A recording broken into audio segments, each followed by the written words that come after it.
За энэ харагдаж байгаачлан гялцаад гялтганаад анивчаад байгаа гэрлүүд нь гоёлын aftermarket гэрлүүд байна. Энэ гэрлүүд нь энгийн гэрлнээс юугаараа ялгаатай вэ гэвэл илүү гоёмсог харагдана. Мөн асахтаа, унтахтаа, мөн тохион дээр илүү эффекттэй асч өгдөг байгаа. Урсаж асч унтрна. Ямар машин дээр байгаа вэ гэхэлэр Prado 150 арын гэрэл урд гэрэл нас байгаа. За 50 Camry хойд урд бас хойд гэрэл хосороо байгаа.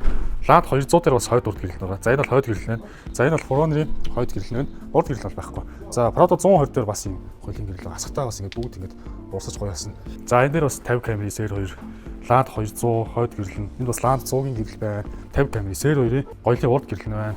За энэ ингээ IS-ийн гэрэл байна. За энэ ч бас Aqua автомашины тоногсон LED линз болон Edge layer тоногсон гоёлын гэрэл байна. За энд ингээ RX-ийн гэрэл байна. Land 200 дээр болохоор ийм хоёр сонголттой байгаа. Энэ болохоор Land 300-тай их адилхан харагдаж байна. Энэ дээр байгаа гэрэл маань болохоор бас Land 300-ийн хойд гоёлын гэрэл байгаа. За энэ асахтаа аюу гоё ингээд урсаад ийм гоёмсог асч байна. За тэгээ та эдгээр гэрлийг сонирхож ивэл Цэмбэ авто гэрэл манайхтай холбогдорой. Таны өөрийн чинь машины ориг гэрлэн дээр ч гэсэн тоногт хийгээд гоё үзэмжтэй болгох гэж болно. Манай утасны дугаар 77 40 47 47 Цэмбэ авто гэрэл.